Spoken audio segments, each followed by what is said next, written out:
सभी प्रेमी जनों को जय श्री परमानंद। जब से मनुष्य इस धरती पर आया है, अनेक प्रश्न उसके मन में उठते रहे हैं, जैसे वह कौन है, किसने उसे बनाया है, उसका यहाँ आना एक स्वाभाविक क्रिया है या उसको बनाने वाला कोई और है।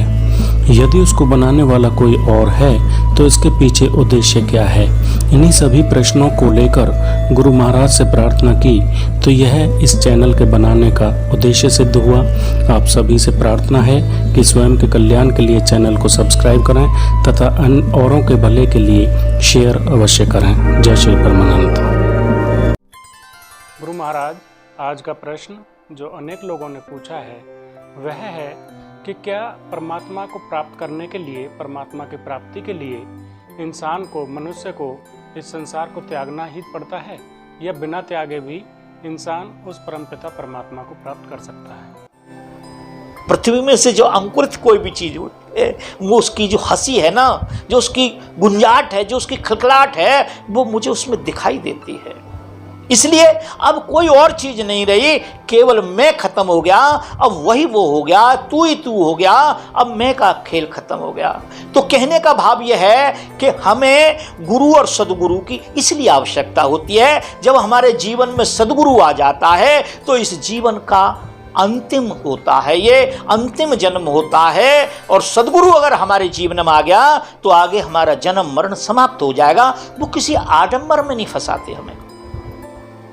गुरु लोग जो हैं हमें आडंबर में फंसाते हैं, हमें लड़ना सिखाते हैं, हमें झगड़ना सिखाते हैं। आपने देखा होगा हिंदू मुसलमानों में राइट हो जाता है, किन में होता है?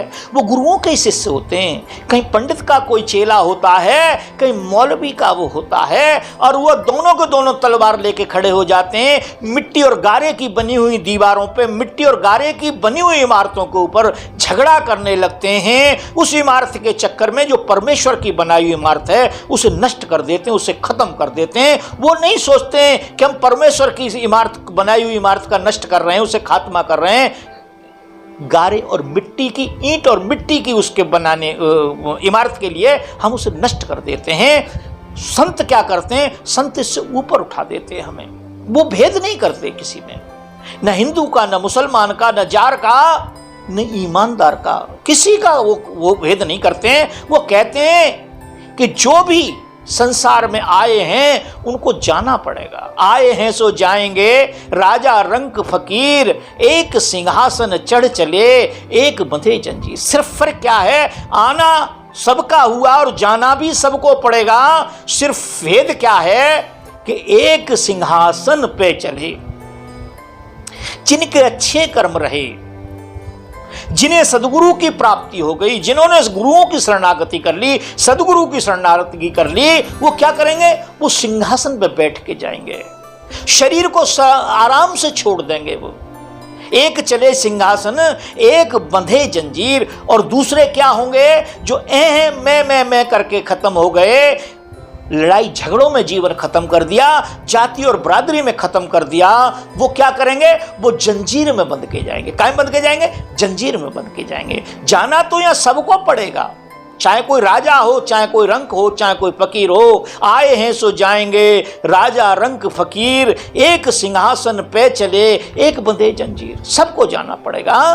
तो जो सदगुरु होते हैं हमें किसी आडंबर में नहीं फंसाते कि सुबह उठना है, ये करना है, ऐसा करना है। वो तो कहते हैं कि हमें, अगर हमारे पास समय है सुबह उठने, जल्दी उठ जाएं। समय अगर है तो हमें स्नान करना चाहिए, स्नान करके ध्यान में बैठ जाना चाहिए। उसमें कोई किसी चीज़ की, ना पूजा की, न पत्री की, ना धूप की, ना अगरबत्ती की, ना दीप की, ना चावल की, न घी की, किसी की आवश्यकता नहीं होती है। वो तो कहते हैं कि अंदर जो है उसे देखो, बाहर कुछ नहीं देखना है, अंदर देखना है। क्यों? कि संसार को आंख खोल के देखना पड़ता है और संसार वाले को आंख बंद करके देखना पड़ता है। जितने भी संत आपने देखे होंगे सब आंख बंद करके ध्यान करते हैं, और आंख बंद करके ही परमेश्वर की प्राप्ति होती है, अथवा वैसे नहीं हो सकती। तो कहने का जो मतलब है, गुरु और सदगुरु में इतना फर्क होता है।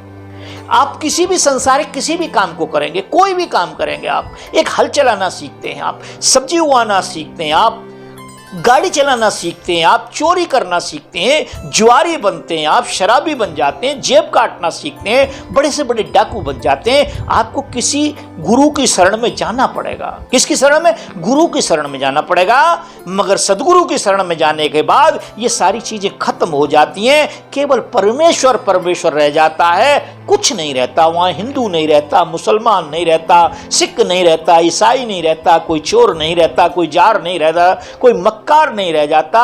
वो तो एक बात मान लेता है, सब अपने अपने कर्मों को कर रहे हैं, यहां कोई कुछ नहीं करता। तुलसीदास जी कहते हैं, उमानाथ दारुद की नाही, सबो नचावे राम गोसाई।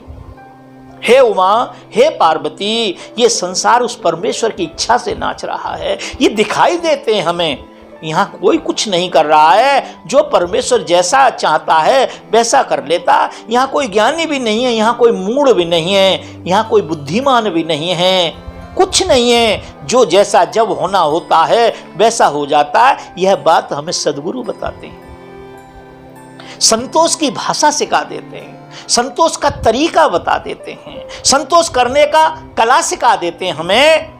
और हमारे जीवन में आनंद ही आनंद होता है, चारों तरफ शांति शांति होती है, क्रांति नाम की चीज नहीं होती है। क्यों?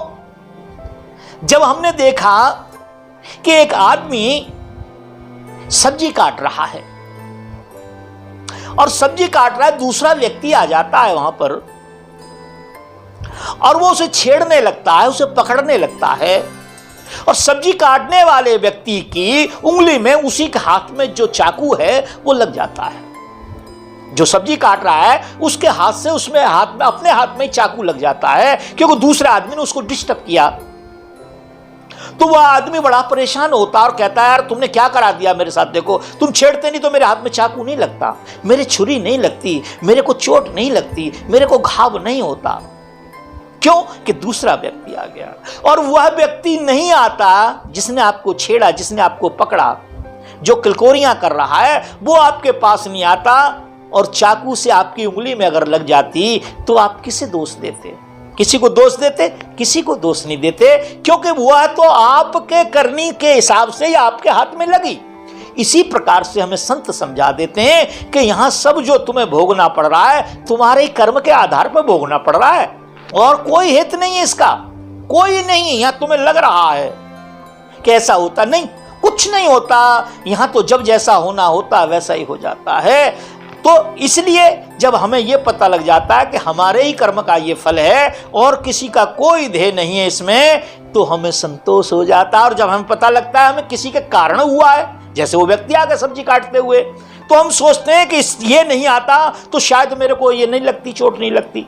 जबकि हम अपने ही कर्म के आधार पर जब हम मान लेते हैं कि छुरी तो मेरे हाथ में मेरे से ही लगी है, तो हम फिर किसी को दोषी नहीं ठहराते, किसी को ऊपर दोष नहीं मढ़ते, हमें संतोष आ जाता, हमें शांति आ जाती है। संत सदगुरु जो होते हैं हमें यही बताते हैं, और जो संत होते हैं वही सदगुरु होते हैं, और जो सदगुरु होते हैं वही संत होते हैं। और संत वह होते हैं जो परमेश्वर के लिए तू ही तू कर रहे हैं, और व्यापारी वो होते हैं जो मैं ही मैं कर रहे हैं। ये सब मैंने कर लिया, इतने लंबे चौड़े आश्रम मैंने बना लिए, इतने शिष्य मैंने इकट्ठे कर लिए, इतनी भेड़ें मैंने इकट्ठी कर ली हैं, मैंने ये कर लिया, मैं ये कर देता हूं, मैंने उसका ऐसा भला कर दिया। मगर बंधुओं, आप देखते हैं जब ये जेलों में जाते हैं, पुलिस पकड़ के ले जाती है, इनको मारते हुए ले जाती है, तो पुलिस के हाथ को बंद नहीं कर पाते, ये मजिस्ट्रेट के दिमाग को चेंज नहीं कर पाते, ये कोई अप्रोच काम नहीं करती, कोई परमात्मा इनका चमत्कार कोई काम नहीं करता है। क्यों नहीं करता है? कि कुछ था ही नहीं। ये तो हमारे भावों से खेल रहे थे, हमारे भोलेपन से खेल रहे थे, हमारे अज्ञान से खेल रहे थे। किसी के हाथ में कुछ नहीं है, कुछ नहीं। जब जो होना है वो होगा, उसे कोई रोक नहीं सकता। इसलिए जो संत होते हैं वही सदगुरु होते हैं, और जो सदगुरु होते हैं वही संत होते हैं। जो ईश्वर ईश्वर कर रहे हैं, परमेश्वर परमेश्वर कर रहे हैं, तू ही तू कर रहे हैं, वो संत होते हैं, वही सदगुरु होते हैं, वही महापुरुष होते हैं। वही हमें संसार के छूटने का तरीका बता सकते हैं, वही हमें बता सकते हैं कि तुम कोई दोषी नहीं हो, या कोई कुछ न कर रहा है, न कुछ धर रहा है, जो यहां तो जो होना था वो हो रहा है। तुलसी सहारे राम के निर्भय हो के सोए, अनहोनी होनी नहीं, होनी होए सो होए। हे तुलसी, तुलसीदास जी अपने मन से कह रहे हैं, अपने आप से कह रहे हैं, तुलसी सहारे राम के निर्भय हो के सोए। कोई भय मत करे किसी प्रकार का।